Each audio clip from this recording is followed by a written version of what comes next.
हम एक बड़ी महत्वपूर्ण चर्चा कर रहे हैं और शिविर का विषय भी है ये कि हमारे व्यक्तित्व का विकास कैसे हो। हमारा व्यक्तित्व मैंने हमारी आत्मा का व्यक्तित्व, आत्मा का व्यक्तित्व जगत में सर्व महान है, क्योंकि आत्मा जैसे गुण और शक्तियाँ जगत के दूसरे पदार्थों में नहीं है।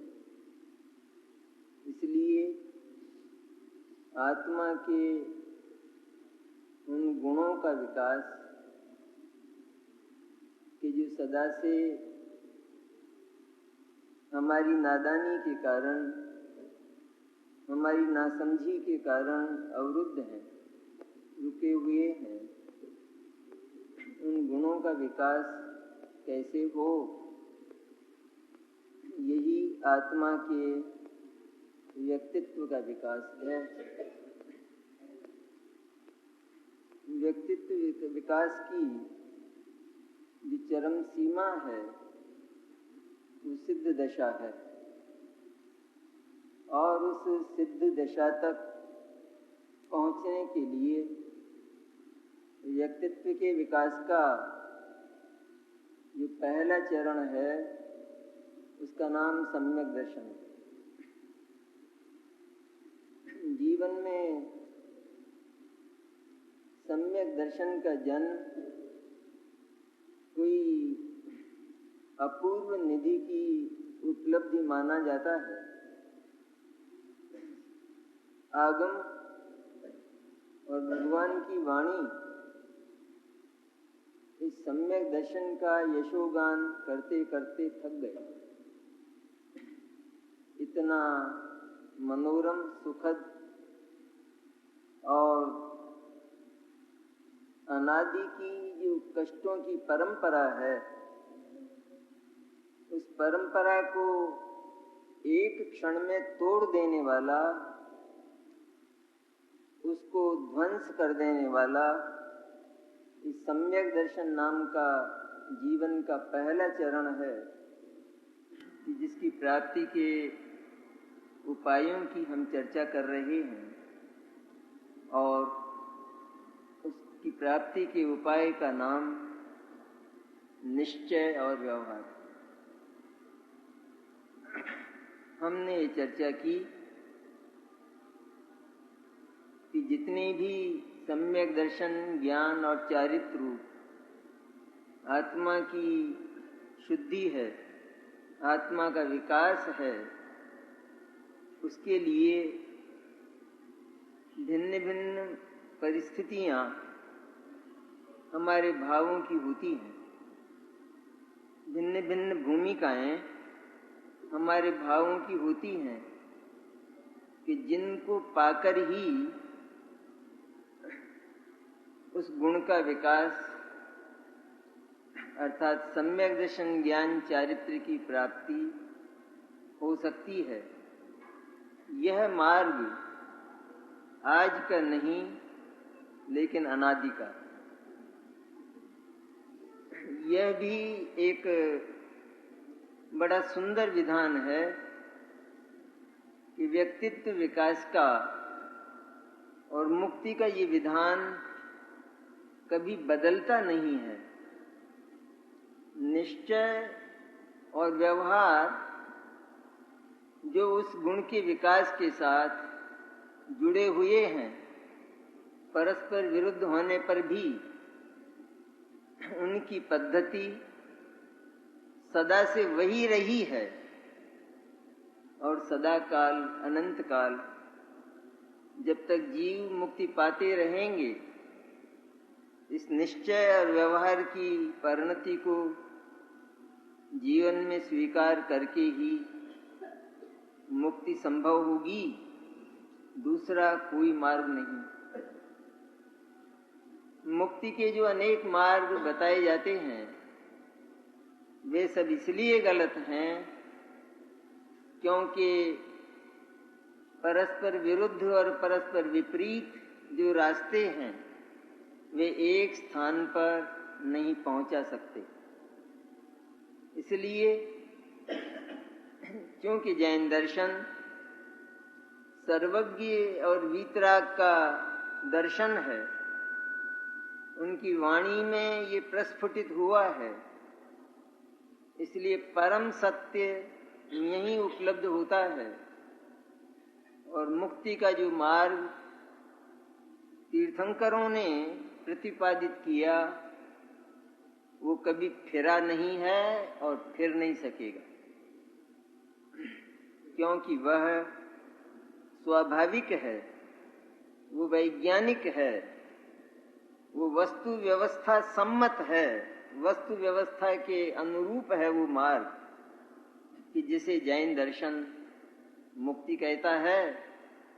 क्योंकि मुक्ति में किसी का अवलंबन नहीं होना चाहिए, तभी तो उसे हम मुक्ति कह सकते हैं, तभी तो उसका नाम स्वाधीनता हो सकता है।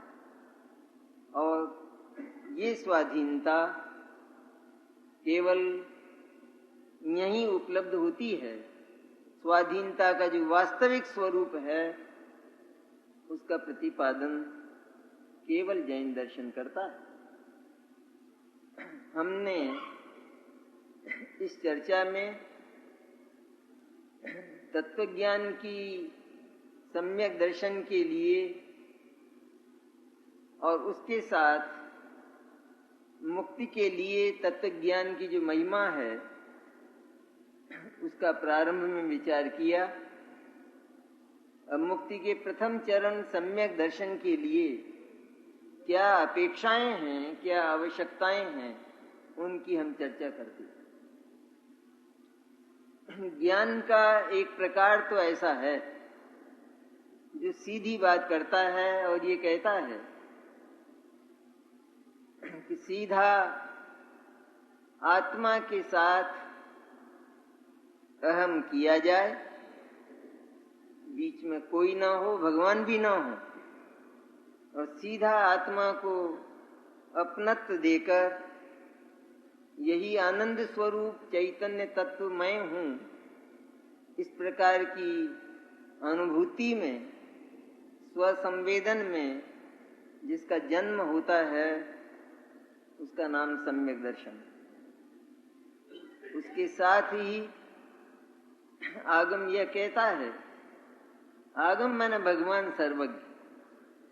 ऐसा नहीं है कि भगवान सर्वज्ञ ने केवल ये निश्चय नए जो बात करता है निरपेक्ष और स्वाधीनता की, केवल उसी का प्रतिपादन किया हो, ऐसा नहीं है। किंतु जिस भूमिका में और भावों की जिस विशुद्धि में सम्यक दर्शन का जन्म हो सकता है, और वो विशुद्धि अनिवार्य है। विशुद्धि माने शुभ भाव भूमि, शुद्धि नहीं। सम्यक दर्शन स्वयं शुद्धि है, वो मुक्ति का अवयव है, वो मोक्ष मार्ग है सच्चा।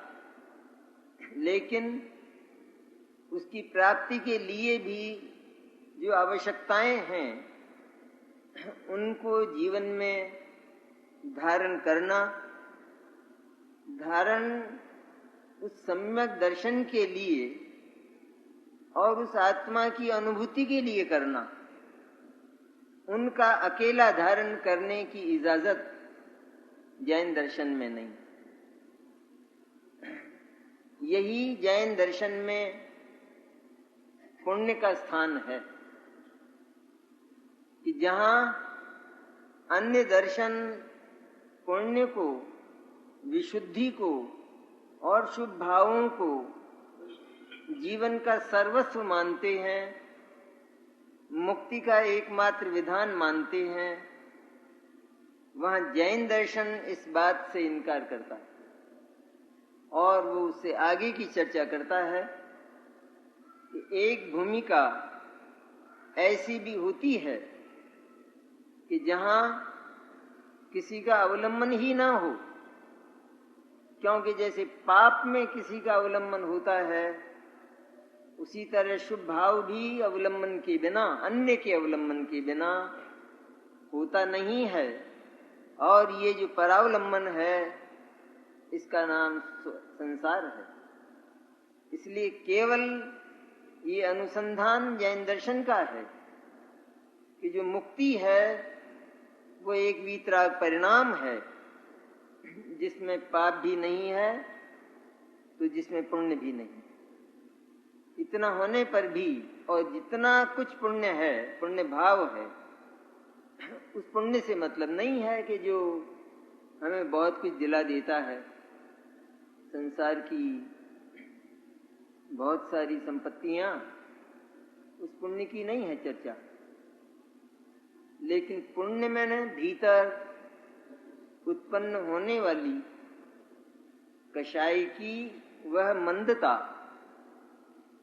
कि जिस मंदता को पाकर ही आत्मा के अनुभव का प्रयत्न और सम्यक दर्शन का प्रयत्न सफल हो सकता है। गारंटी तो नहीं है। गारंटी उसके लिए है कि जिसने उस विशुद्धि को विशुद्धि के लिए प्राप्त नहीं किया, जिसने पुण्य को पुण्य के लिए प्राप्त नहीं किया, लेकिन पुण्य का संपूर्ण उपयोग जो केवल आत्मा की शुद्धि अर्थात सम्यक दर्शन के लिए करता है, उसे सम्यक दर्शन की प्राप्ति हो जाती है।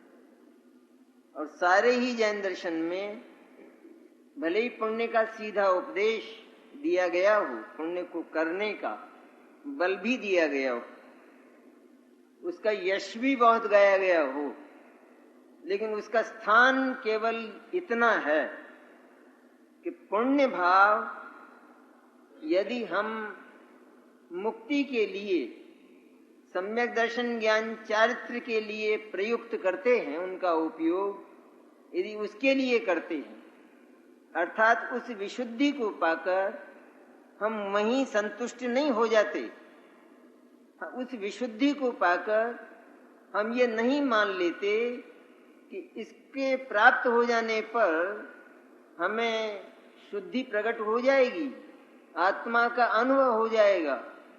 जो ऐसा नहीं मानता है, बल्कि उसका एक भूमिका के रूप में और परिस्थिति के रूप में उपयोग करता है, एक अवसर के रूप में, एक चांस के रूप में जो उसका उपयोग करता है।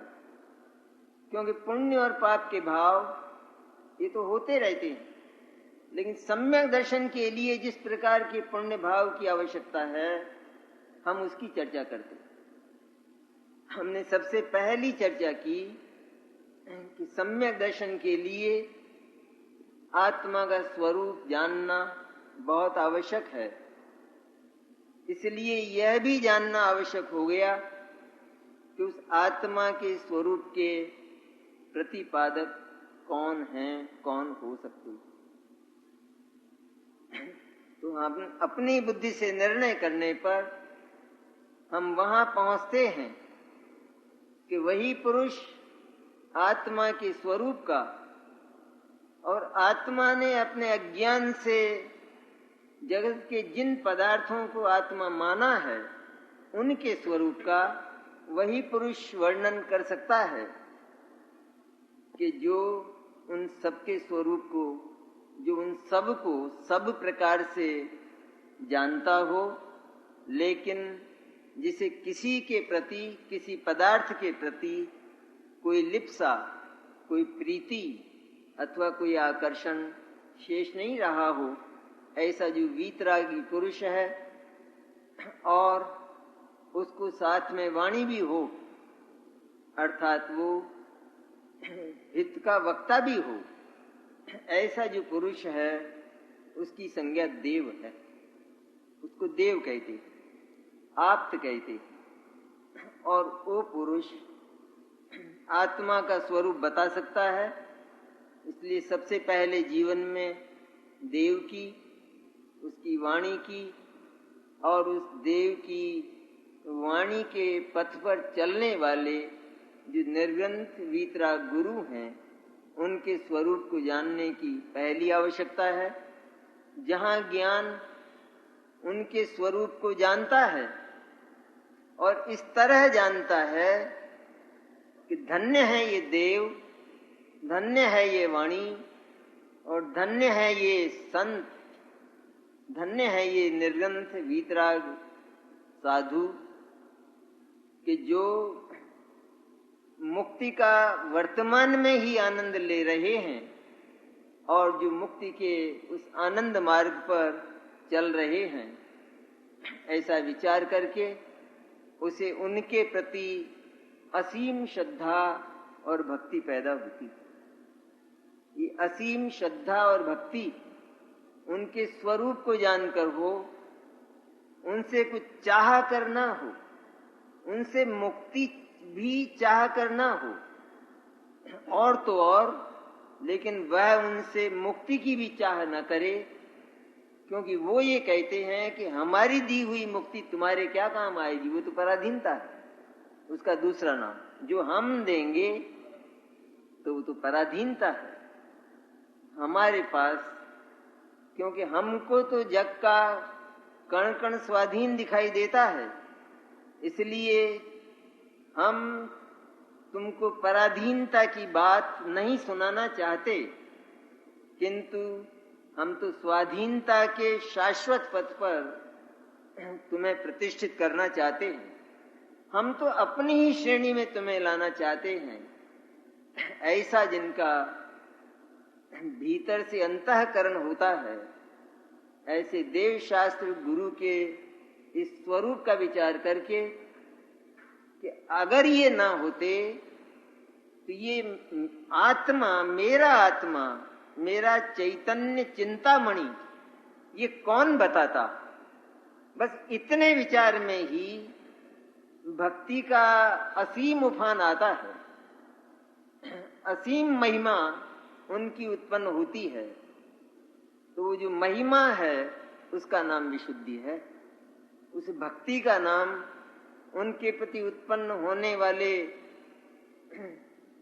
अद्वितीय सम्मान का नाम ये विशुद्धि है।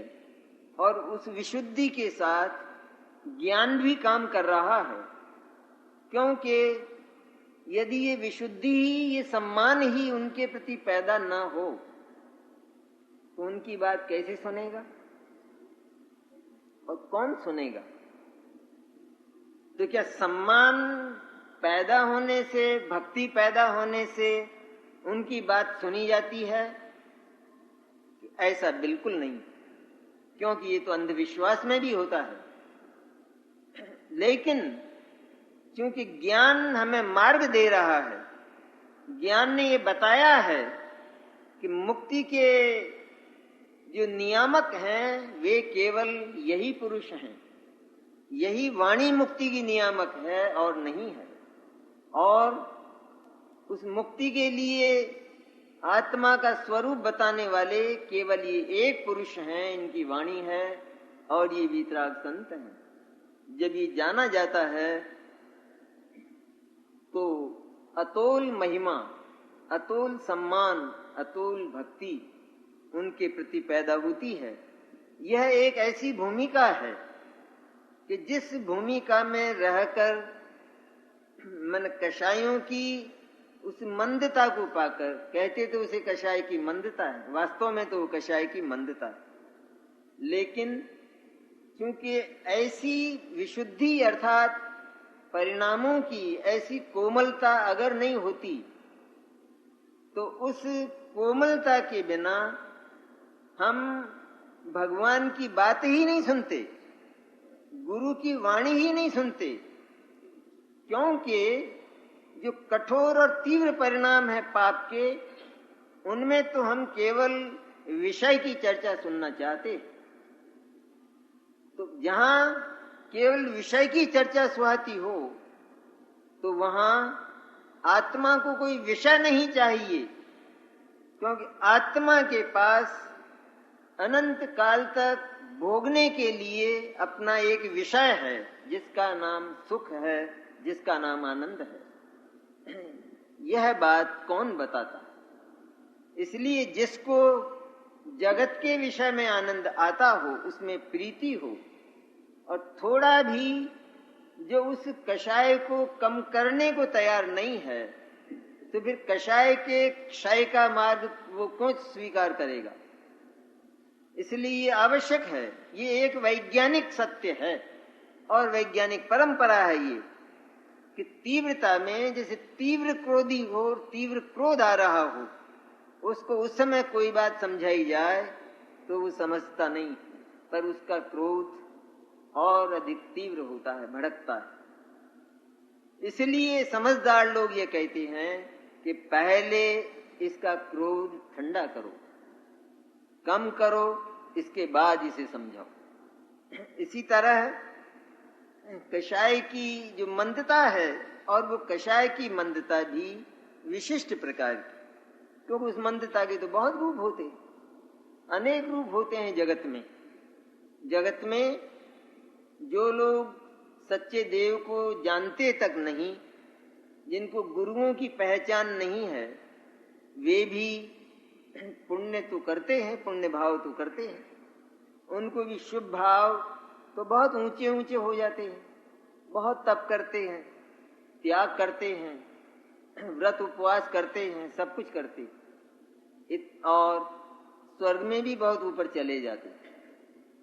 कि जितने ऊपर सम्यक दृष्टि भी न जा पावे, उतने ऊपर ये त्याग करने वाले लोग, ये पुण्य भाव करने वाले लोग चले जाते हैं। लेकिन अंत में उनकी दशा वही होती है जो एक गेंद की होती है, जो ऊपर जाता है और निश्चित रूप में धरती पर आता है। सम्यक दृष्टि, सम्यक दर्शन प्राप्त करके भी उतना ऊपर नहीं जा पाता। क्या है इसका कारण? किसका कारण है कि वह भले ही उतना पुण्य भाव न कर पावे, लेकिन उसने इस बात को अच्छी तरह जान लिया है कि ये पुण्य भाव मुक्ति में मेरा सहायक नहीं है। ऐसा जान लेने के कारण वो पुण्य से, हृदय से प्रीति जो तोड़ता है, तो पुण्य उसके चरण चूमता है, पुण्य उसको अधिकाधिक होता है। ऐसा जगत के पदार्थों का नियम है। तो इसी तरह मुक्ति का नियम भी ऐसा, कि जिसने पुण्य भाव से भी अपना संबंध तोड़ा है, जो ये जानता है कि ये मेरा कोई रूप नहीं है, ये मेरा कोई कर्म और मेरा धर्म नहीं है, तो उसको पुण्य भाव भी अधिकाधिक होता है। जैसा हमने देखा होगा कि शुद्धोपयोगी 10वें गुणस्थान वर्ती जो संत हैं, कि जो महाव्रत इत्यादि का भी पालन नहीं करते, उनका पुण्य भाव सर्वोत्कृष्ट पुण्य भाव होता है, और वे उसकी तरफ झांकते तक नहीं। इसलिए जैन दर्शन में पुण्य का यदि कोई स्थान है तो वो इतना है कि जिस समय ये पुण्य का परिणाम हो, और वो महंगा भी नहीं है, उसका मार्केट महंगा नहीं है, क्योंकि वह एकेंद्रिय से लगाकर सैनी पंचेंद्रिय तक सभी जीवों को होता है। और इन भावों में स्वाभाविक ही उतार चढ़ाव धूप और छाया की तरह होता रहता है, कभी पाप भाव तो कभी पुण्य भाव, इस तरह होता रहता है। जैसे बरसात की में जो नदियां हैं, उनमें इस तरह का के जो परिस्थितियां हैं वे होती रहती हैं, कि कभी तो नदी चढ़ाव पर होती है, तो कभी नदी उतार पर होती है। जिसे नदी पार जाना होता है, तो नदी के उतार का जो रूप है वह उसका उपयोग कर लेता है और वो नदी पार चला जाता है, लेकिन वो प्रयत्न अलग होता है।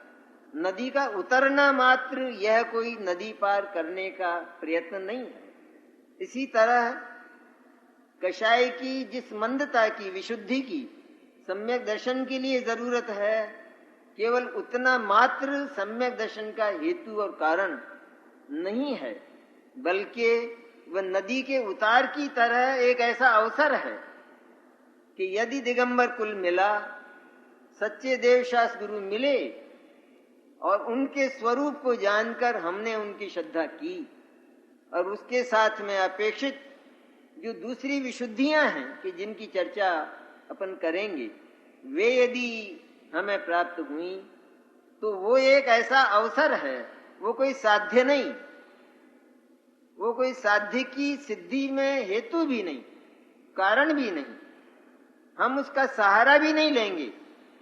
लेकिन इतना अवश्य है कि यदि वो अवसर मिलता है और उस अवसर में यदि आत्मानुभूति का प्रयत्न हो सकता है, तो जो विवेकी और समझदार है वो उस अवसर को खोता नहीं है, पर वह उस अवसर में क्योंकि तत्व विचार शक्य है, तत्व विचार हो सकता है, तीव्र कषाय में तत्व विचार संभव ही नहीं, क्योंकि वहां तो वो केवल तीव्र कषाय में जो पसंद होती हैं ऐसी बातें, भोगों की बातें, दुनिया की बातें, उसको वही सुनना पसंद होता है।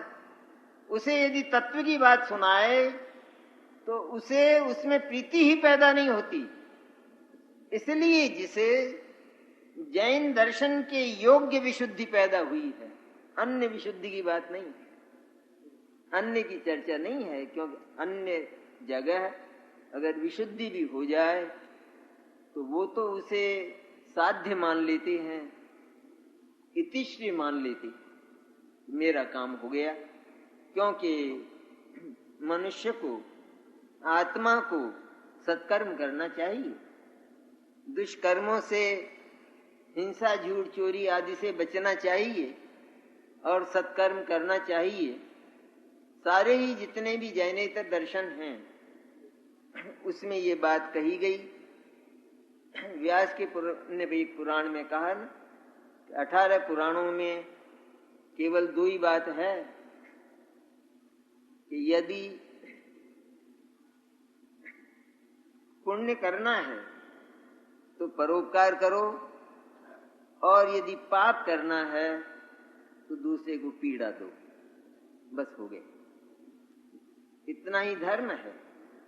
लेकिन यह बात सुनने में जितनी प्रिय लगती है, इसके अनुसंधान में जब हम जाकर देखते हैं तो हम ये पाते हैं कि एक ओर इसे मुक्ति नाम दिया जाता है, दूसरी ओर इस मुक्ति के लिए 2 प्रकार के प्राणी चाहिए, 2 प्रकार के अवलंबन चाहिए। पाप के लिए भी कोई अवलंबन चाहिए, कोई पदार्थ चाहिए, और पुण्य के लिए भी कोई न कोई दूसरा अवलंबन चाहिए। तो इसका नाम मुक्ति कैसे? जैन दर्शन ने इसका समाधान किया कि सचमुच ये मुक्ति नहीं हो सकती। इसलिए उसने मुक्ति का सच्चा स्वरूप कहकर साथ ही उसके साथ होने वाली जो विशुद्धि आवश्यक है उसकी चर्चा की। और वो विशुद्धि जीवन में इसलिए नहीं हो कि मैंने बहुत कुछ कर लिया। लोग तो इतना भी नहीं करते, लोग तो निरंतर पाप करते हैं। तो मैंने अभी इतना तो किया कि मैंने सारी हरितकाएं छोड़ दी, मैं अष्टमी चतुर्दशी के उपवास करता हूं, मैंने प्रतिमा धारण कर ली है, मैं दान करता हूं, मैं इत्यादि इत्यादि, मैंने इतना तो किया। ऐसी जो संतुष्टि है वो टिक नहीं पाती। उसका कारण यह है कि इसे टिकाव मिला ही नहीं है। यह एक अवसर आया है कि जो रहने वाला नहीं है। क्योंकि जहां पुण्य और पाप रहित आत्मा का स्वरूप नहीं जाना, वहां पुण्य का स्वभाव ही ऐसा होता है कि वो चला जाता है और वो पाप में बदल जाता है। ऐसा नियम है। जैसे किसी व्याधि की चिकित्सा में होता है कि असली चिकित्सा तो प्रारंभ नहीं हुई, लेकिन रोग कभी मंद हो जाता है, लेकिन वह जो मंदता है वो आराम नहीं, वो मंदता आरोग्य नहीं। अगर कोई यह समझ बैठे कि आज तो आराम है, आराम लगता है, तो ये आराम कल नष्ट हो जाएगा, व्याधि वापस उग्र हो जाएगी। इसी तरह जिसने भीतर से उस विशुद्धि के साथ, कि जिस विशुद्धि के बिना सच्चा धर्म अर्थात सम्यक दर्शन प्रकट नहीं हो सकता, उस विशुद्धि को भी यदि किसी ने प्रीति दी तो वो धर्म को जीवन में ला नहीं पाएगा और वो विशुद्धि समय पाकर चली जाएगी और पाप में बदल जाएगी। हमारे सामने ऐसे उदाहरण हैं बहुत सुंदर कि मुनिराज होते हैं द्रव्यलिंगी, उसके बाद उनके लिए कौन सी गति है ये हम सब जानते हैं। ये सब क्यों हुआ, इसका कारण क्या था? एक ही कारण कि जो भाव आत्मा का है ही नहीं, और जिस भाव के अभाव में मुक्ति होती है, उस भाव के प्रति उनको भीतर से ऐसी वासना है। मुंह से और उपदेश में तो ये कहेंगे कि पुण्य और पाप ये दोनों मुक्ति के बाधक हैं, क्योंकि अगर ये नहीं कहते हैं तो फिर वे द्रव्यलिंगी भी नहीं है, उनके मूल गुण कम हो गए। लेकिन ये कहते हैं, ऐसा कहते हुए भी पुण्य की वासना, पुण्य की ही नहीं पर भोग की वासना भी समाप्त नहीं हुई, क्योंकि जिसको पुण्य प्रिय है उसको भोग प्रिय है। क्योंकि पुण्य का फल पुण्य भाव नहीं होता, ये एक बड़ी विचित्र बात। पुण्य भाव हम करें और ये चाहें कि इस पुण्य भाव की संतति ऐसी हो कि इसका अंत ना हो, और इस एक पुण्य भाव के बाद दूसरा पुण्य भाव पैदा होता ही रहे, ऐसा कभी होता ही नहीं यदि पुण्य से प्रीति की जाए तो। इसलिए उस पुण्य भाव का फल पुण्य भाव भी नहीं होता, पर उस पुण्य भाव का फल मिट्टी के ढेले होते। क्यों होते हैं, क्या है उसका कारण? बात सीधी है, क्योंकि पुण्य भाव होता तब है कि जब जगत के पदार्थों के प्रति अन्य पदार्थ जो हमारे नहीं हैं उनको पराया तो नहीं माना जाता, लेकिन उनके प्रति थोड़ा राग कम किया जाता है, थोड़ा स्नेह कम किया जाता है, तो वे हमसे दूर होते हैं, छूटते हैं। तो जिनको हमने छोड़ा है और जिन भावों के होने पर वे छूटे हैं, तो आगे उन भावों के फल में वही मिलेंगे और वही मिलते हैं।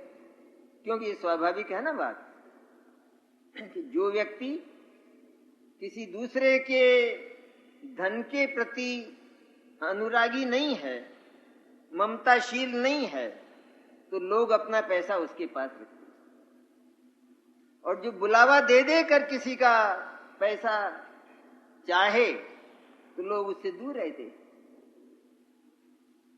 तो जिसने इन पदार्थों से राग छोड़ा है, तो ये जो पदार्थ हैं ये तो कुदरत है, तो कुदरत की रीति देखिए, कुदरत की मर्यादा देखिए कि जो थोड़ा भी उन पदार्थों से दूर रहता है तो वे पदार्थ स्वयमेव उसका विश्वास करके उसके नजदीक आते हैं।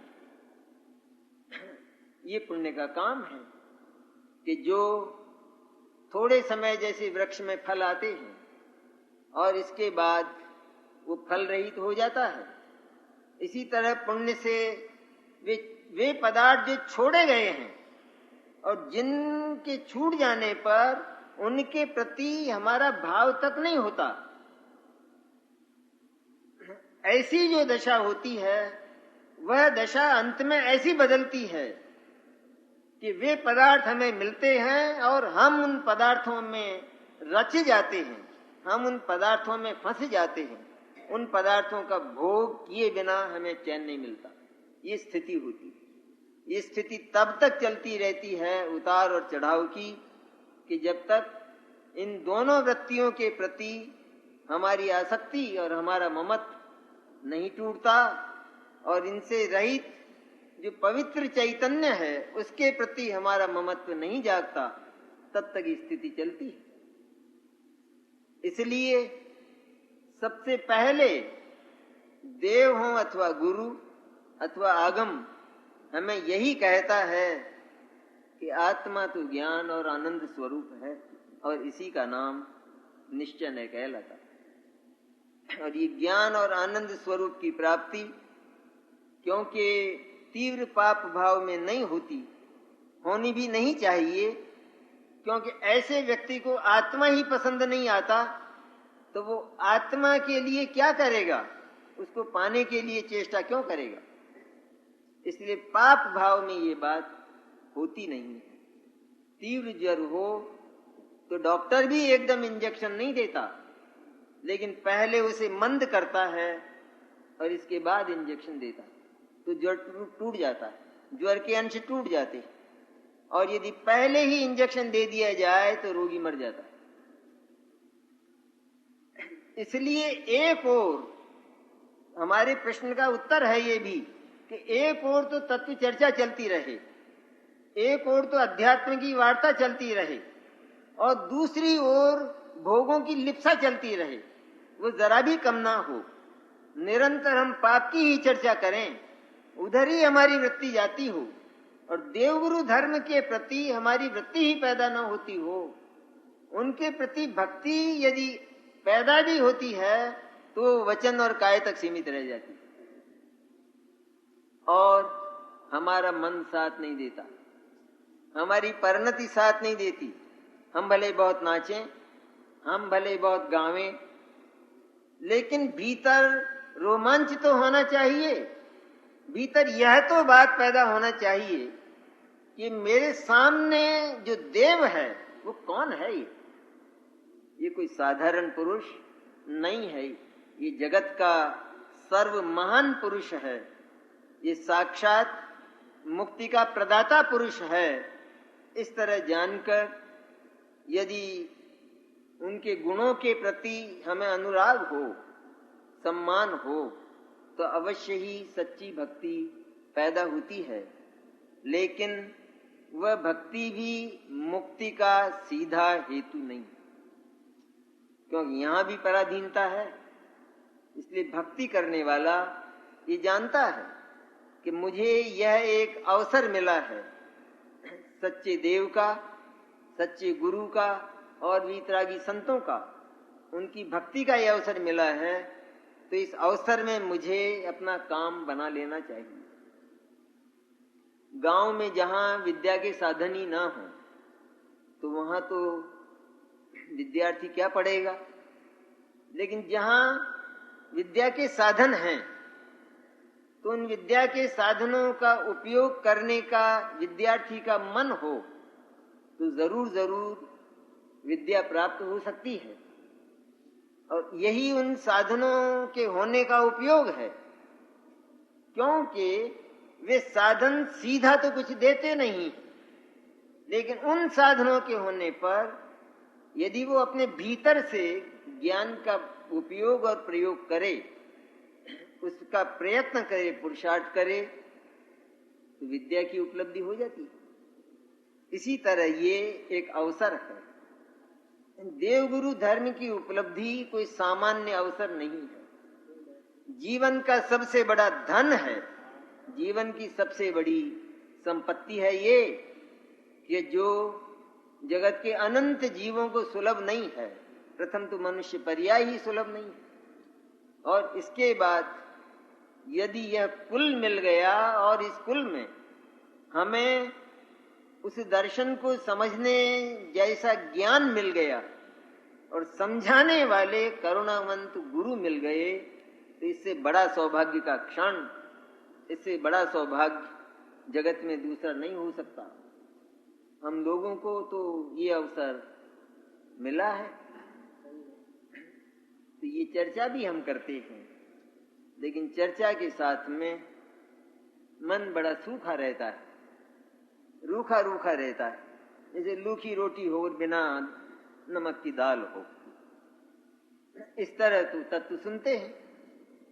अरे तत्व सुनने में यदि स्निग्धता, मिठास, उत्साह और उल्लास नहीं आता है, और यही बात भगवान उनकी वाणी और वीतरागी संतों के प्रति नहीं होती है, जो सच्चे अर्थ में वीतराग हों उनकी चर्चा है, उनके प्रति ये बात पैदा नहीं होती, तो ऐसा जो रूक्ष मन है वो भले ही समय सार की चर्चा करे, समय सार को छोड़े ही नहीं दिन भर, और कहे कि और तो सब बंद के कारण, भक्ति भी बंद का कारण और ये सब दया दानादि भी बंद के कारण, ऐसा जानकर जिसको वो भाव विदा हो चुका है, और इधर तो केवल उस आत्मा की चर्चा और दूसरी ओर केवल भोग का भाव, यहां चर्चा और वहां भाव,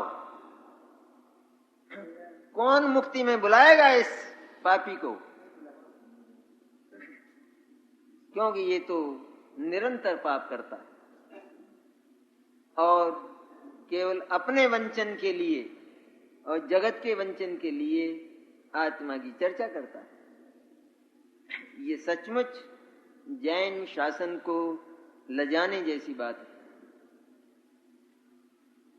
तो हमारा तो कुछ कर्तव्य तो हो जाता है कि यदि सचमुच ऐसा अवसर हमें मिल ही गया है, कुल ऐसा मिल गया है कि जिसमें आचार ही अहिंसक होता है, जिसके आंगन के कण कण में अहिंसा फैली हुई होती है, कुल ही ऐसा मिला है, जहां ये दूसरी जो बातें हैं, अभक्ष इत्यादि की बातें, उनकी चर्चा ही जहां पर नहीं है, जिसको घुट्टी में ही अहिंसा पिलाई जाती है, जिसको घुट्टी में ही अरहंत और जिनवाणी और निर्ग्रंथ गुरु पिलाए जाते हैं,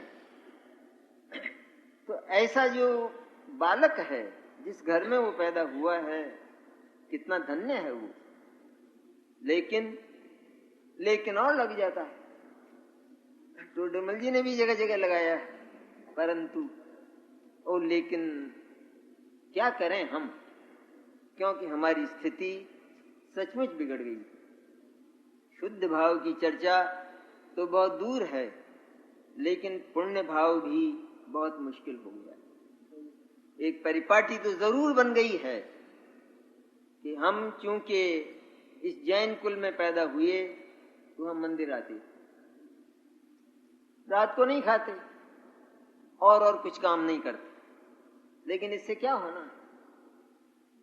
ये हम नहीं करते, ये केवल वचन तक और क्रिया तक सीमित है। हमारे भावों में भी ये बात नहीं आ पाई, भाव में भक्ति नहीं आ पाई। रात्रि भोजन नहीं करते, लेकिन रात्रि भोजन भावों में नहीं छूटा है, इसलिए रात को खाने के सपने आ जाते। अगर वास्तव में छूट गया होता तो रात को खाने का स्वप्न होता, तो स्वप्न में भी तो उपयोग होता है। भले स्वप्न में ही खा रहा है, लेकिन कौन खा रहा है? वही के जो रात में खाता है और कहता है कि मैं तो खाता नहीं। तो चूंकि सारे ही जैन दर्शन की जो भूमि है, उसका जो धरातल है, वो भावों का बना हुआ है, वो भावों पर टिका है। इसलिए क्रिया का मोह छोड़कर यदि केवल भावों की रचना हो तो क्रिया तो स्वयमेव होती ही है। वचन अनर्गल निकल जाए ऐसा होगा ही नहीं। जैसे वीतरागी संत हैं, वीतरागी गुरु हैं, तो उनके भीतर विशुद्धि और शुद्धि पैदा ही ऐसी हो गई है कि कोई अनर्गल वचन उनके मुंह से निकलता ही नहीं। बहुत सोच सोच कर बोलते हो, बहुत सोच सोच कर चलते हो, अथवा हर क्रिया बहुत सोच सोच कर करते हो, ये कोई वीतरागी संत का लक्षण नहीं है।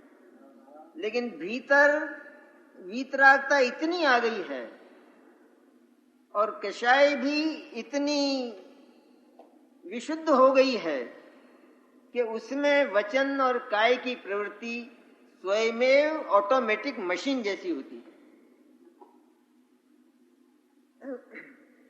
घड़ी में 12 बजे हैं, ये देखकर मुनिराज सामाय करते हैं, या जिस समय मुनिराज सामाय करते हैं उस समय घड़ी में 12 बजते हैं।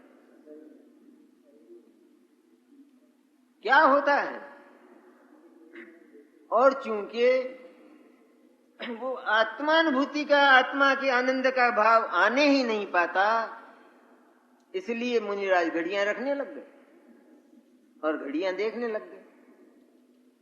और ये सामायिक 48 मिनट हुए या नहीं, ये झगड़े और पड़ गए।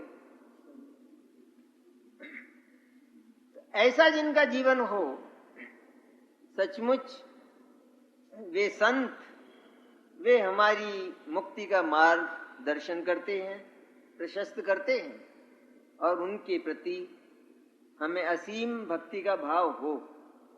उसके साथ जो दूसरी विशुद्धि है कि जो अनिवार्य है, जिनको 3 कोटियों में अपन प्राय विभाजित करते हैं कि देव, आगम और गुरु के प्रति स्वाभाविक एक स्वस्थ आदमी को जैसे भूख लगती है, ऐसी भक्ति मुक्ति के लिए, भक्ति के लिए नहीं। क्योंकि भक्ति के लिए ही जो भक्ति करता है वो तो दास है, उसकी दासता का अंत कभी नहीं होगा।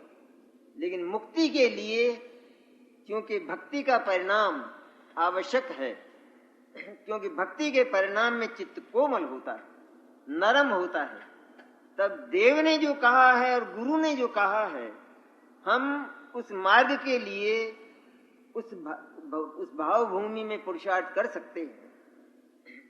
तेज धूप में जब नहीं चला जाता है तो हम लोग छाता लगा लेते, ये एक उपाय है। इसी तरह जब कोई अवसर होता है तो उस अवसर को हम केवल ये अच्छा अवसर है ये जानकर खो नहीं देते, पर उस अवसर में जो करने लायक काम है उसे हम कर लिया करते हैं।